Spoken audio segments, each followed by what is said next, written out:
Hello, David. Hello, Nadira. How are you today? Very well, thank you. Yeah. David, why is it important for an organization to manage risk and invest in risk management? We've been talking earlier on about the principles and the process for risk management, and now we're beginning to think about its application into different areas. We've talked about programs and projects and so on. And now we're thinking at the organizational level. And of course, organizations are exposed to risk just as much as projects and programs and portfolios are, at a different level. And obviously, if an organization wants to succeed, then it should be looking to manage anything, any factor, any issue that could affect its ability to succeed.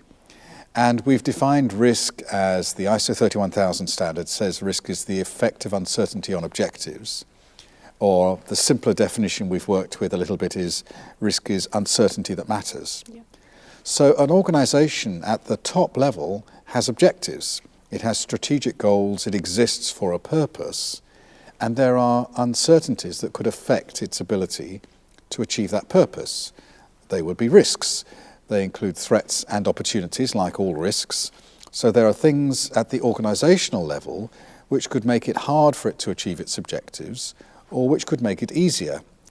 And clearly, if it's a professional organization that's serious about achieving its goals, it's going to want to identify anything that could affect its ability to achieve those objectives, and it should be managing them proactively. So clearly, every organization should be wanting to manage risk because it's a contributor to the overall success of the business or the organization.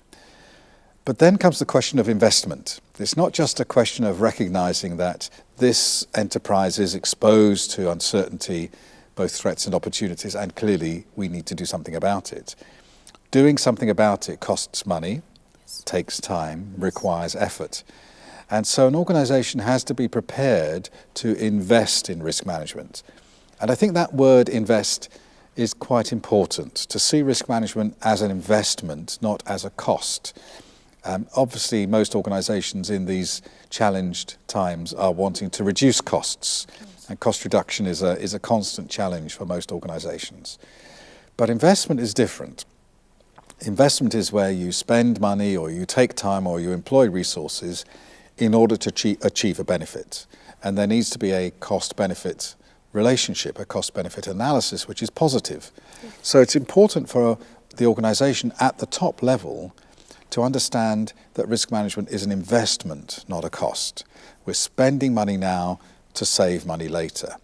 That means that risk needs to be quantified at the organizational level, which means that we need to understand the effect of uncertainty on strategic goals and strategic objectives, rather than just thinking that it's a technical issue.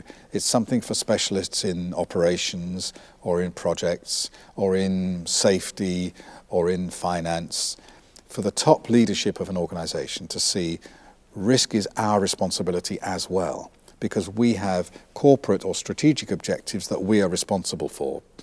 And over this series of videos, we've developed an understanding that if it's my objectives, then they're my risks and they're my responsibility. So the chief executive or the senior board or the leadership of an organization can't expect strategic level risks to be managed by lower level departments or projects or people in the organization. It's their responsibility. This is fine, David, but how we convince the leadership of organizations who have recently established risk management? How do we convince them that this is important and you need to invest in risk management? I think this question of tying risk to objectives is the solution. So we have to explain, if risk is uncertainty that matters, why does it matter to them?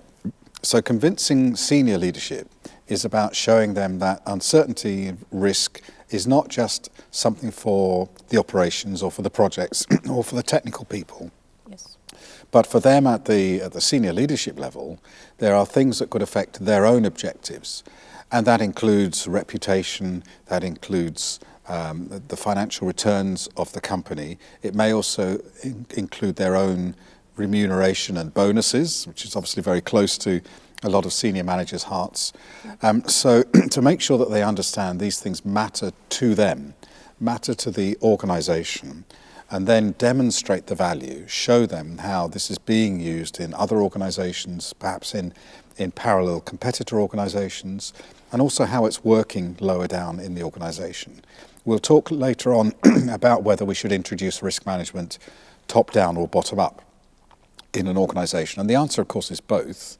But if top management are not convinced and they're not executing or implementing risk management at the top level of the organisation, then it's not very motivating for other people in the organisation who are doing it themselves, but they see the senior leaders are not doing the same.